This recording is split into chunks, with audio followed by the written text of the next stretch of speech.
is Good Morning Indiana, working for you. It's Tuesday, August 11th, and right now on Good Morning Indiana. The rush to get kids in the door has shown us that the rush was not working. The plan, the logistics, it wasn't ready. Parents expressing their frustrations with Avon Community Schools and how they handled the beginning of the school year at a school board meeting last night. This morning, a response from the district as more cases of COVID-19 are confirmed. It's not enough to acknowledge systemic racism. You don't get a participation ribbon in the fight against injustice. Indianapolis Mayor Joe Hogg said addressing ongoing concerns about racial injustice during his State of the City address, working for you how he plans to tackle those issues in the coming year. People living in parts of Greenfield say they're concerned about a new road proposal. This morning, our Kelsey Anderson is looking into those concerns and what's next for the plan. Well, we do want to welcome you in here at 6 o'clock to our team on Good Morning Indiana. Thanks for starting your day with us. I'm Lauren Casey. Rafael Sanchez joining us right now from Johnson County. Hey, Rafael. As always, good morning and welcome to your official RTV6 living room. Todd Clausen, I was almost in the basement last night as those strong winds and the lightning really moved in, but we're looking at a much calmer Tuesday, which is the good news. Yeah, you know, there's the chance of an isolated storm in this forecast this afternoon, Rafael, but it's just that isolated pop-up downpour, not that line of storms like we dealt with last night. But that was pretty scary for a time there with all those wind gusts and the lightning and the heavy rainfall that really swept across almost the entire state. This morning, it is quiet. It's just warm. It's muggy. Temperatures are sitting in at the 60s, 63 in Logansport, although Bloomington and Muncie now up to 70 degrees with the update just coming in at the top of the hour. And skies just starting to brighten, but you notice some quick moving clouds there off in the distance as you look to the west. As far as any rain goes, there's been one little shower that's popped up here as you make your way over towards the North Vernon area, just south of Greensburg as well. And that continues to drift off towards the east. So the overall weather pattern still remains pretty unsettled. And that's why I do think there will be the opportunity, as we mix partly to mostly cloudy skies today, of an isolated storm flaring up here and there. But a lot of dry hours, no line of storms heading our way. And even if you do see one of these storms, we are not expecting any severe weather throughout the day today. It would be a little bit of lightning and maybe just a quick passing downpour. Lauren.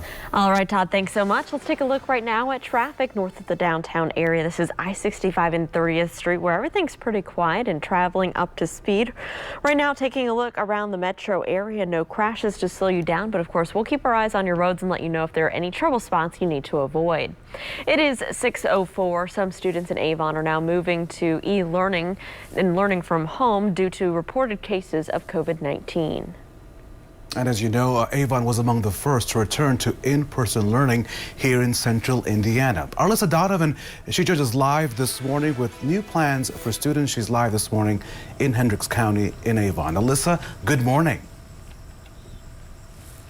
Good morning, Rafael. And the e-learning will be temporary for most students. For the rest of the week, all students will be at home doing that remote learning. And this is for their safety while the school district comes up with a hybrid plan that's specifically going to impact high school students. The rest of the schools in the district will go back to in-person learning next week, and then high schoolers will have the option for a hybrid plan. The situation sparked a lot of frustration for parents at Avon School's board meeting last night. Dozens of community members attended the regularly scheduled meeting. Avon was one of the first districts to return to in-person learning, and right now we know there are 5 confirmed cases of COVID-19 at Avon High School, 9 total across the district. Many of the people who spoke at the meeting last night were critical of how the district has handled the start of the year. It needs to be what is best for our community. We need to be listening to our health officials, but we equally need to be listening to the parents and the neighbors and these students who are directly impacted by this. I ask you to stand up, to listen to what I am saying and to what all of my peers have been saying. We do not feel safe in the current situation. Administrators say they're reviewing and finalizing options for that hybrid approach that will impact Avon High School students. The plan will make it so there are fewer students in the building at a time. Officials declined to confirm how many students and staff members will have to quarantine due to the COVID-19 cases in the district. We're hoping to get that information as soon as it's available. Reporting live, Alyssa Donovan, RTV6. Alyssa, thank you so much. After 4 straight days of new coronavirus cases topping more than 1,000 cases, the number has dropped just quite a bit. Here's a look at those numbers this morning. The state reported 673 new cases. That's 375 less than the number reported the previous day. Now, this could be due to delayed reporting over the weekend. The overall number is closing in on 75,000. The overall positivity rate remains at 8.8%. We should also point out that 3 more Hoosiers have died from COVID-19. Those deaths occurred between Friday and Monday. That brings the statewide total to 2,838. At 6:07, there are now more than 5 million known COVID-19 cases in the U.S. since the start of this pandemic. That's according to Johns Hopkins University. One group that has seen a noticeable rise in U.S. infections is children. According to the American Academy of Pediatrics and Children's Hospital Association, there's been a significant spike in cases as in many kids and teens are heading back to the classroom. John Lawrence has details now on this issue.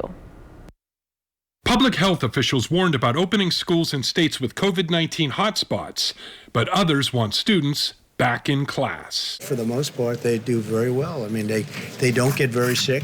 They don't catch it easily. They don't get very sick. In terms of the risk to school kids, this is lower risk than seasonal influenza. However, medical experts say having youth in crowded hallways and classrooms poses a significant threat. You're waiting for a second fire to erupt. You're pouring fuel on a raging fire. More than 800 students in Georgia's Cherokee County are in quarantine due to possible coronavirus exposure.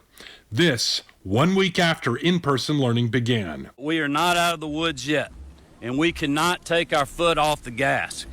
I'm asking that all Georgians continue to remain vigilant as we continue this fight. Over the past 4 weeks, there's been a 90% hike in known COVID-19 cases among U.S. children, according to the American Academy of Pediatrics and the Children's Hospital Association. We think we're going to see an explosion of cases in September that will far surpass what we saw after Memorial Day, and that this is just going to continue to increase and getting higher and higher in terms of numbers. I'm John Lawrence reporting. A new proposed city budget does not defund police or raise taxes. The mayor of Indianapolis delivering the State of the City address focused on funding as well as facing racial injustice and systemic racism. It's not enough to acknowledge systemic racism. You don't get a participation ribbon in the fight against injustice. What we need in Indianapolis is a process of healing that is not implemented, but lived, both in public and in private. Lived especially by white residents in positions of power, like myself. When it comes to making those changes, the mayor cited an independent review panel appointed to assess the city's response to protests earlier this summer, as well as changes to IMPD's use of force policy and the department's addition of body cameras. Now, when it comes to economic changes, the mayor announced an update to city policy to promote working with more minority-owned businesses in city contracts. Now, the address that he made also kicks off the 2021 budget season. The final budget not expected to be approved or passed until sometime in October. But let's take a closer look at that proposed budget. Here are the numbers for now. The mayor's nearly $1.3 billion balanced budget proposal, it calls for $472 million in public safety spending, $276 million for criminal justice, and more than $158 million for roads, bridges, sidewalks, and trails. For more information on the proposed budget, click on this story on our website, theindychannel.com. And later this morning, Mayor Hogsett and Public Health Director Dr. Virginia Kane will speak at 10:30 to give an update on Marion County's response to the ongoing pandemic. Look for live coverage on our website and a follow-up report on the news at noon. It is 6:11, and about every 10 years, the cities make a thoroughfare plan. It's a transportation plan that engineers write up so they can support the community's future needs as it grows.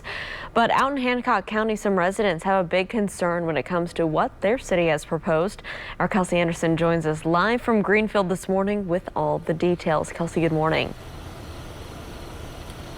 Hey, good morning. So number 84 on that plan is to extend McLaren Drive. And as you can see, neighbors in this neighborhood, they want to stop that extension. You can see this green tape back here. It's going to go all the way there. That marks the road, about 65 feet running through the middle of this neighborhood, putting cars just within a couple feet of people's front doors.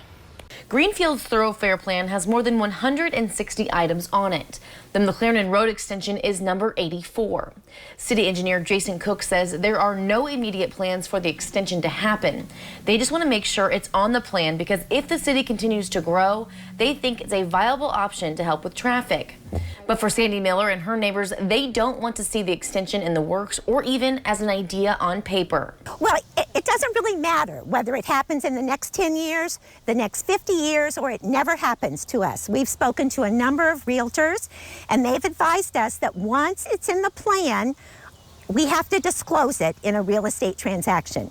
So anyone here who wants to sell their home will have to tell the potential buyer, oh, by the way, there's a chance that a 65-foot thoroughfare will run through here, and for this home, you can just walk out and touch the semis. The residents here are also concerned about losing large portions of their yards, the safety of their children, and the wildlife that lives here along Brandywine Creek. Now, Couch says there are more than 160 items on that thoroughfare plan. In the next 10 years, they really only have the budget to do the top 20. But the residents here say they want to see this plan completely put to bed and never on a thoroughfare plan again. Reporting live, Kelsey Anderson, RTV 6. Kelsey, thank you so much. Still ahead, details on a controversial jail release. A mother speaks out against a man accused of killing her son during the May protest right here in Indianapolis. And one of the most popular meteor showers of the year will be on display this week. We'll tell you if and when you can see it just after the break. Todd. And Lauren, as you walk out the door this morning, the skies are overcast. Most of us are completely dry. There's one little lone shower down near the Seymour, North Vernon, Greensburg area that is moving through. But overall, your Tuesday is a pretty decent day. We'll talk all about it coming up in your Storm Team 6 forecast when Good Morning Indiana continues right here on RTV 6.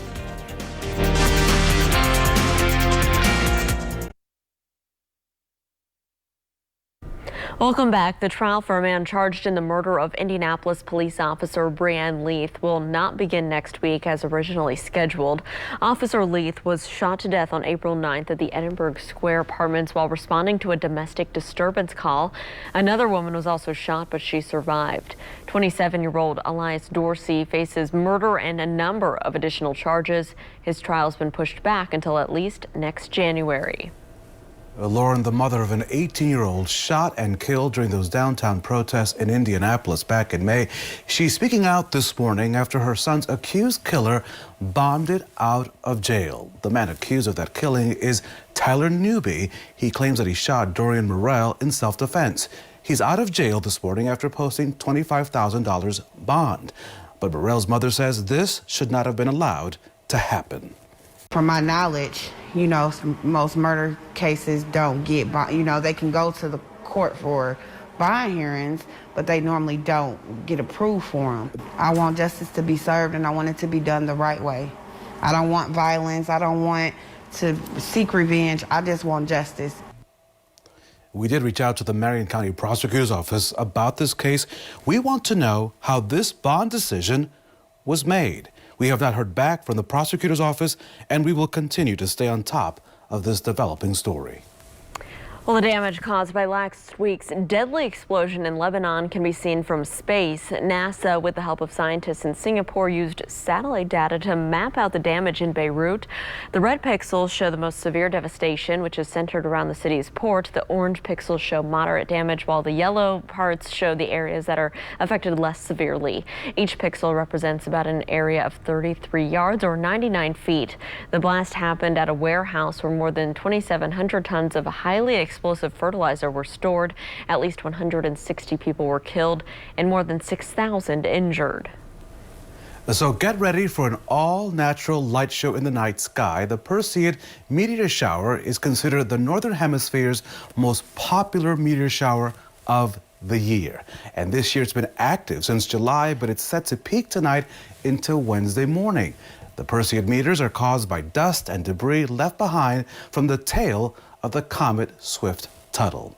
It is now time to check our forecast. A big good morning to our very own TK. And TK, will we be able to see the Perseid meteor shower this evening?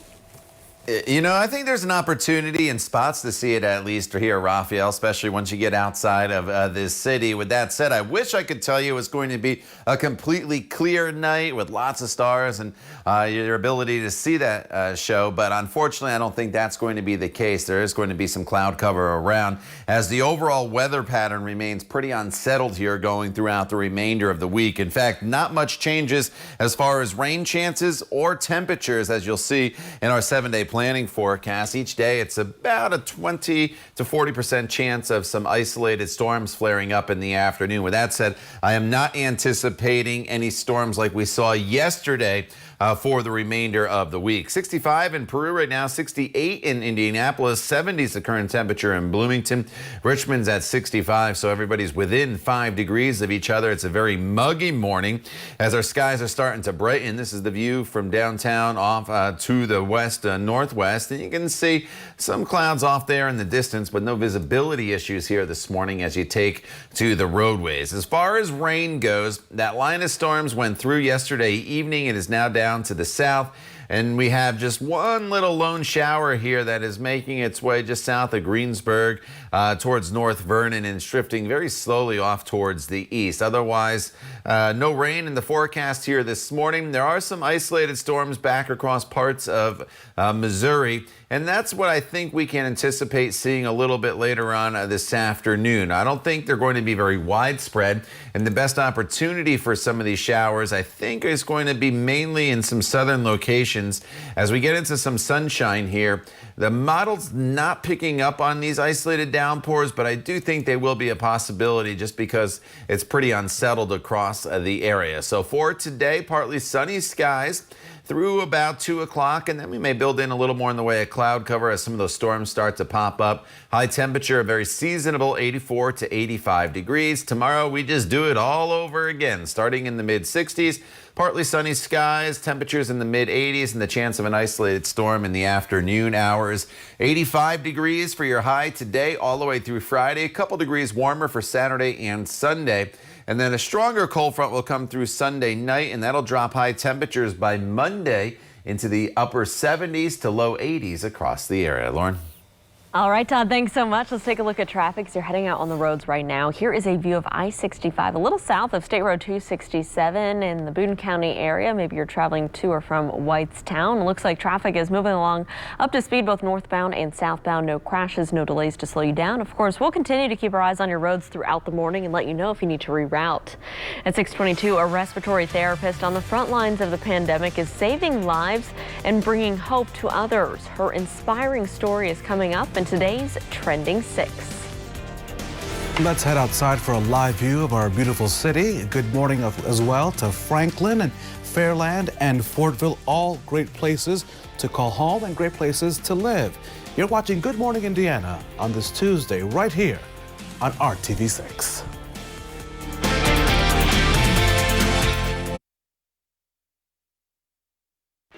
Welcome back to Good Morning Indiana. It is 6:25 on our Tuesday, and Raphael, it is time to talk about what's trending at 6.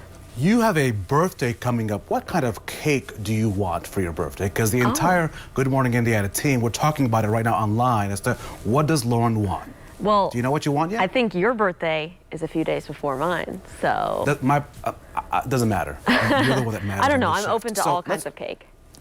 Well, then consider this cake then. How do giant pandas celebrate their birthday cakes? By eating a lot of cake, of course. So this is Heffing, now 4 years old, and he enjoyed a specialty cake, Lauren. Consider this cake made of bamboo and a steamed corn flour like bread prepared by breeders at the Shanghai Zoo. The party turning into sheer pandemonium as Heffing's brother, in a barely successful move, attempted to take all of the cake away from the birthday boy. So if you want something with bamboo and some corn flour, we have people on staff that can whip make that up happen. Okay. I don't know about that. Well, a respiratory therapist in New Orleans is among the most crucial frontline workers in the fight against COVID-19. Savannah Stewart here operates life-saving ventilators, or manually pumps air into patients' lungs. It's a technique called bagging. The remarkable thing, Raphael, is that Stewart accomplishes all of this with only one arm. The young therapist, only 2 years out of medical school, was born without a forearm on her left side. Stewart says she strives to help people be better because when they see someone that has less and is doing more, it makes them feel like they can do more. That is incredible. What a hero. We appreciate her efforts. Another hero, but here locally, good morning to Andrea Neely. She's our hometown hero on this Tuesday. Andrea and her team of volunteers are committed to helping young people interested in attending historically black colleges and universities across the country. Through their efforts, they raise thousands and thousands of dollars every year through UNCF. We appreciate her and all those volunteers. Now time to check your local forecast with our very own Todd Clausen. Good morning, TK. Raphael, good morning to you. Good morning, everybody. Not a bad day in the forecast for the day today. Temperatures are going to be very seasonable for us across the area. And there's just a small chance of an isolated storm flaring up later on this afternoon. Temperatures this morning are sitting in the upper 60s and will warm pretty quickly this morning, up to about 80 degrees once we get to the noon hour. And then high temperatures today will be topping off anywhere from about 84 to 88 degrees, with those warmer temperatures being a little further to the south. So temperature-wise, we're seasonable. I wish there was a little more in the way of sunshine today for you. We'll call it partly sunny skies as we'll toggle back and forth between mostly cloudy skies and some sunshine at times. And as far as the storms go, just an isolated storm chance here during the afternoon hours. Todd, thank you. Some people are being hit with hidden fees when they go in for COVID testing. Consumer reporter John Matarese tells us what you need to know so you don't waste your money. Do you have a cough, maybe a bad headache? If so, you might want to go in for a COVID test. But beware, some people are getting hit with astronomical fees. A COVID-19 test usually costs between $100 and $175, unless you go to a pop-up testing site where it may be free. Insurance companies, meantime, are supposed to cover most of that cost. But a new report by ProPublica says some people are being hit with charges ranging from $1,000 to $2,400 for a coronavirus test. Why? Because they went to a clinic or urgent care that hit them with a facility fee.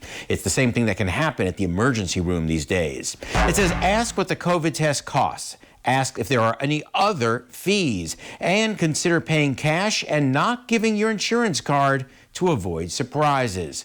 Finally, let me know if this has happened to you. ProPublica says if the government really wants people to get COVID tests, those tests should be free. As always, don't waste your money. I'm John Matarese. Good morning, Indiana. This is Good Morning Indiana, working for you. It's 6:30 on this Tuesday. Here's a look at your news feed. The trial for the man accused of killing IMPD officer Breanne Leith will not begin as scheduled. 27-year-old Elias Dorsey's trial was scheduled for next week. It's now been pushed to at least January of 2021. Leith was shot to death April the 9th at the Edinburgh Square Apartments on the city's east side. A decision on the fate of fall sports in the Big Ten, including football, is expected to be made at 10:30 this morning.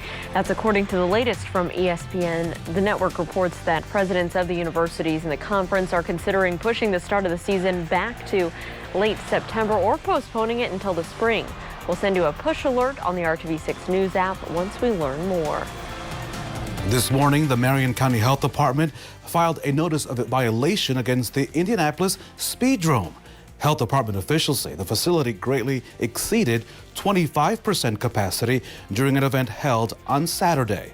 The Health Department also noted social distancing and mask mandate violations. On its Facebook page, the Speedrome announced events planned for this weekend will still happen as scheduled. Indianapolis Mayor Joe Hogg said announcing more plans for COVID-19 relief in his State of the City address last night. The City-County Council approved a new $16 million emergency relief package to help those hit especially hard by the pandemic.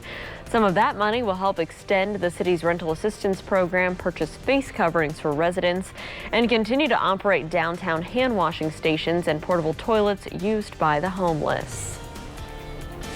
Welcome to Good Morning Indiana on this Tuesday. And today, Lauren, it's going to be a much calmer day compared to last night when all of us were sort of up shooting video and taking pictures and sharing that information with our viewers. So it was quite busy last night, but it's kind of a nice, calm Tuesday, which is A-OK. Yeah, those winds really picked up. The clouds moved in. We had a lot of lightning. And thankfully for your commute this morning, Todd, things are pretty quiet right now.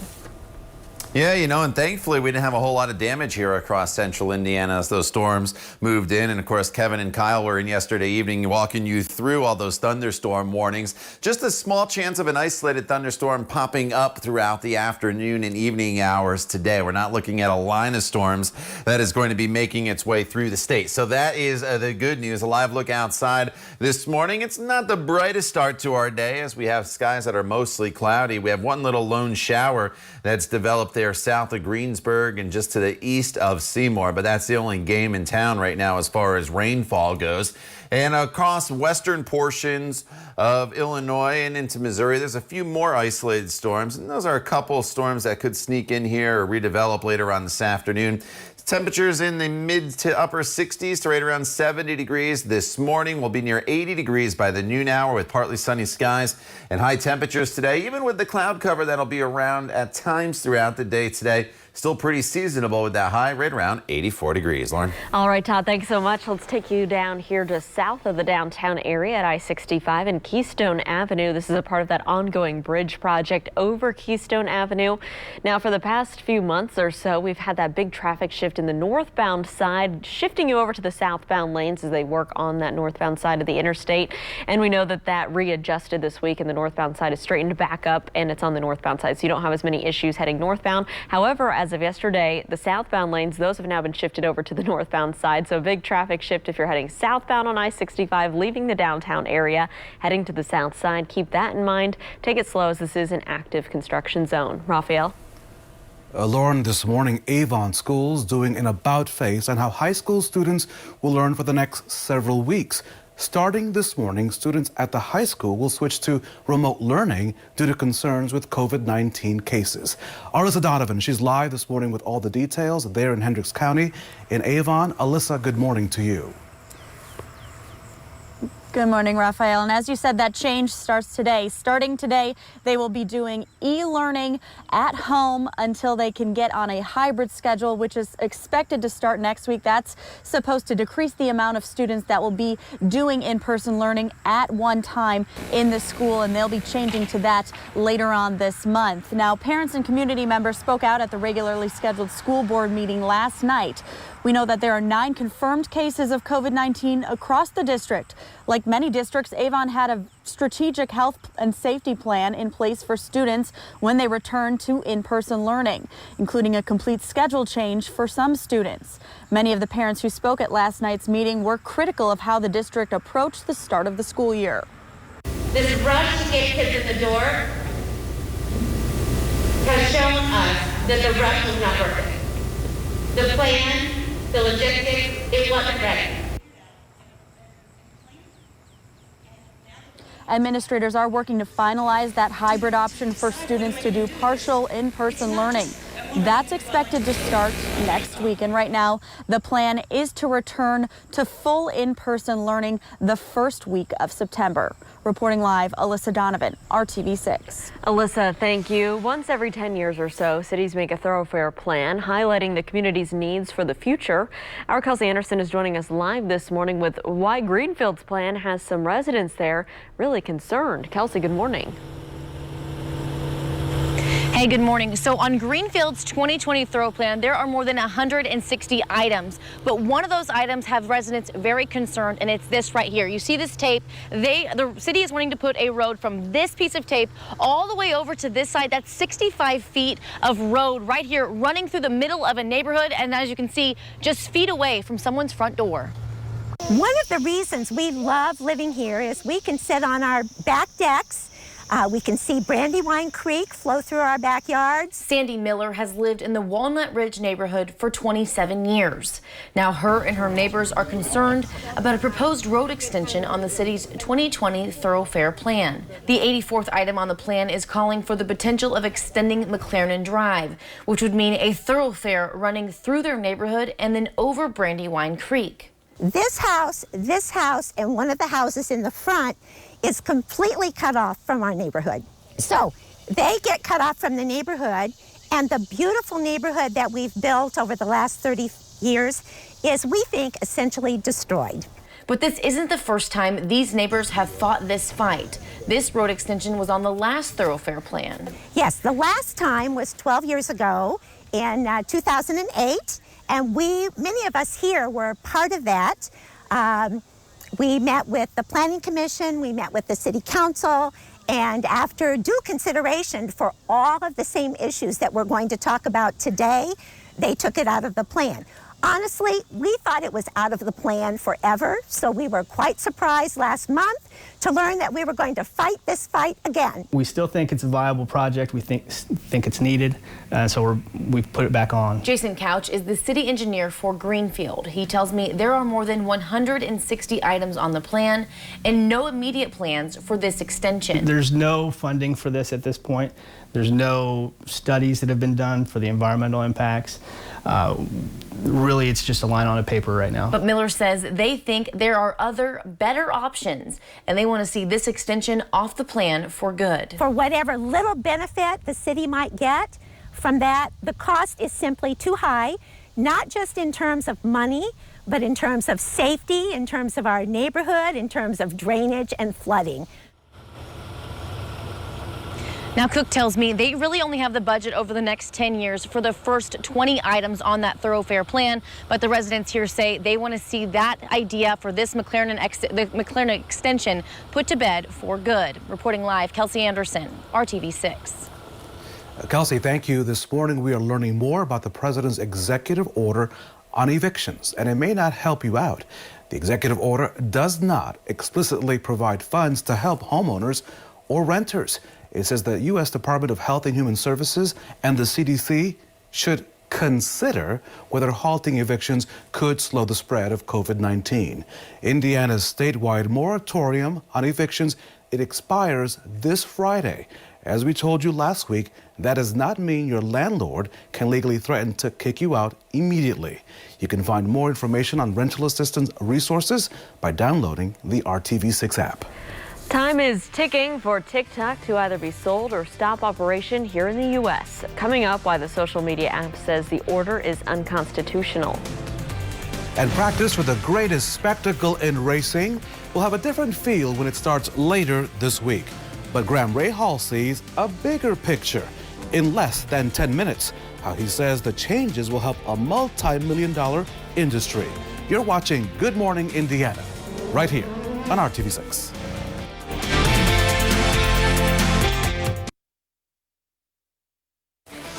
Welcome back to Good Morning Indiana. Even though the number of people flying has plummeted by 75%, the TSA is still finding more guns.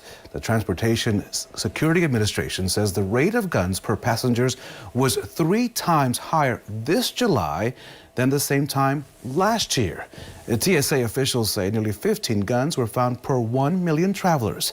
The TSA says most of the guns were loaded. The jump in passengers carrying guns through the security isn't new. There was a 5% increase from 2018 through 2019. Lauren? Well, Raphael, TikTok could sue the Trump administration as early as this morning. The lawsuit is expected to argue that President Trump does not have the power to ban the app in the U.S. through executive order. President Trump signed an executive order last week, effectively banning TikTok for national security reasons unless it's sold to a new owner. Under the order, anyone who violates this could be fined up to $300,000, given jail time, or both. So more than 1 million people across Indiana, Illinois, and Iowa were left sitting in the dark after severe storms raced across parts of the Midwest. The storm system is called a derecho. It packed winds of nearly 100 miles per hour as it raced across Iowa and left trails of destruction in its wake. A derecho is a long-lasting windstorm that brings rapidly moving showers or thunderstorms. At one point, nearly 1/3 of people living in Iowa were without power, and here in Indiana, more than 100,000 Hoosiers across the state still remain without power this morning. So, Todd, I don't really hear derecho that often. Is this something that's sort of rare here, or does it happen a lot? It happens more than you think. Obviously, with social media now, people pick up on it and it gets broadcast out there. But they actually happen quite often, a couple times a year. I know they had one on the East Coast earlier this year. Thankfully, when it arrived here in central Indiana, Lauren, it was weakening a little bit. So we didn't have those 90 to 100 mile per hour winds that they had across parts of Iowa, but still caused some damage and some power outages here across the area. This morning, much more quiet across the area. As you walk out the door, we're talking about just warm and muggy conditions with temperatures that are in the 60s and 70s. There are some rain chances in the forecast for the day today, but unlike yesterday when it was that line of storms, we're just talking about some spotty storm chances as we get into the afternoon hours. We'll detail that for you and look ahead to the rest of your weekend into the weekend coming up when Good Morning Indiana continues. Thank you. Welcome back to Good Morning Indiana. The Pacers back in action down in the bubble on Monday. On the line, 4th place in the Eastern Conference, which is a big deal, right? The Pacers playing the Heat, their most likely opponent in the first round of the playoffs. And despite a slow start from the Pacers, they would go into the half all tied up at 48. But then the Heat would use that second half to their advantage, outscoring the Blue and Gold 68-44. It would be a good night for Vic. He led the team in scoring for the first time in 18 games. The Pacers, they play James Harden and the Houston Rockets tomorrow night. The wait has been longer than usual, as we know, Lauren, right? But tomorrow, drivers hit the track for the first Indy 500 practice. That's right. It's coming up. Let's go. Let's do this thing. Yeah, we're getting closer to the end of August. There's been so many changes, as we know, Raphael, to the IndyCar series this year due to the pandemic, with the schedule, with whether race fans can attend. As Our Day First explains, at least for one driver, there's also a bigger picture. Race month certainly has a different look, a different feel, but at its heart, it's still the Indy 500. On a Zoom call, it's that thought that'll have Graham Rahal going over the next couple of weeks. I mean, certainly there's not a day that goes by that you don't think about or dream about winning the Indy 500. Clearly winning it this year will be slightly different than maybe other years, but it all means the same. And that's why the next time he puts on his helmet, slides into his high-powered Honda, and puts on the driving gloves, he'll tell anyone with conviction, we have to run this race. The next 2 weeks may come without fans in the stands, but as disappointing as that is for Central Indiana, there's a bigger picture.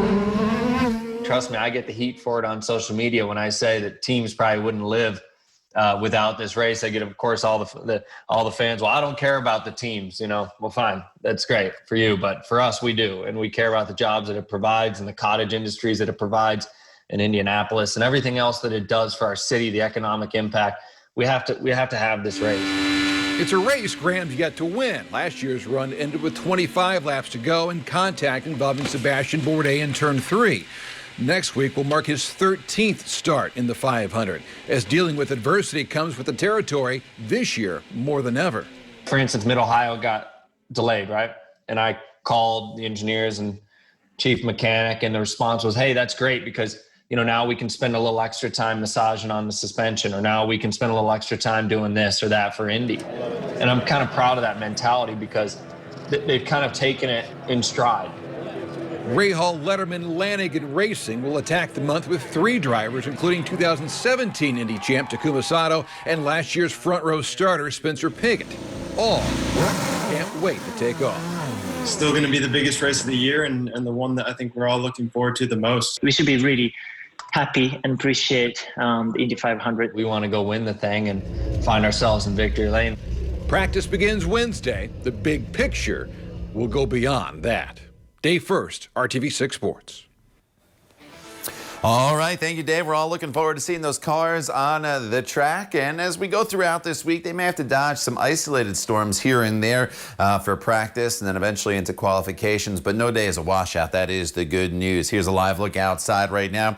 And we're kicking your Tuesday off here with partly to mostly cloudy skies as the skies starting to brighten here. As you look off towards the northwest, you see some clouds, you see a little bit of sunshine. And that's the way it's going to be throughout the day today. We're going to kind of toggle back and forth between the sunshine and mostly cloudy skies. Now, it is really, really humid once again. You see the dew point temperatures at 66, the actual temperatures at 68. Whenever those numbers are close together, that means the air is almost completely saturated, and that's why the humidity there is at 93%. 66 in Tipton right now, 70 in Bloomington, pair of 6s in Richmond, 67 in Lafayette. As we work our way throughout the day, hour by hour, it's a very typical August day for us as far as temperatures go. Our average high this time of year is 84. We should get up to about 84 to 85 degrees. It's going to feel a little uncomfortable, though, because that humidity is going to be with us throughout the entire day today. It's not really going to decrease as the day goes on. So just kind of prepare yourself for that. If you're going to be out and about, you will work up a sweat fairly quickly. One little lone shower out there kind of flared up near Columbus. It's now drifting east to Greensburg towards the Cincinnati area. Otherwise, skies this morning are just partly to mostly cloudy. Back off to our west, you notice clearer skies in western Illinois and Missouri, but as soon as you get into some of that sunshine, already some storms flaring up in central Missouri. And I do think there will be the possibility, even though TrueCast isn't really picking up on it, as we get into some of the sunshine, especially south of Interstate 70 here throughout the day today, a few isolated storms will be a possibility. It's not a line of storms like we saw yesterday evening. It's just these isolated storms that'll be coming through at times during the course of the afternoon hours. Tomorrow, more of the same. Temperatures back into the mid-80s, partly to mostly cloudy skies. Once again, the chance of some isolated storms in the afternoon, and it's a pretty consistent theme in this forecast going forward into Thursday and Friday. Temperatures right around 85 degrees. Saturday, an isolated storm chance is a possibility, but the change in this forecast from what was kind of going to be an unsettled but stagnant weather pattern for us is going to arrive Sunday into Monday. That's when a cold front comes through. You notice the temperature is about 5 degrees cooler on Monday. In fact, some areas on Monday afternoon may only stay in the upper 70s for afternoon highs. Lauren. All right, Tom, thanks so much. Let's take a look at traffic as you're heading out on the roads right now. This is I-465 and Michigan Road up on the north side. Keep this in mind. We do have reports of the traffic lights there on Michigan Road at the ramp system to get on 465 are flashing red in all directions. So as you're heading through that area, if you come across some lights that are not working properly, treat them as a four-way stop and just proceed with caution through those intersections. Right now, traffic is still traveling about up to speed. No major delays in this spot to slow down your commute. So, Lauren, you have a birthday coming up, so keep that in mind as I read this. A lot of people use their COVID-19 face coverings to show personality or to express a message. Just ahead, why one mask is expressing a whole lot of bling bling. That's sort of coming up right here on Good Morning Indiana.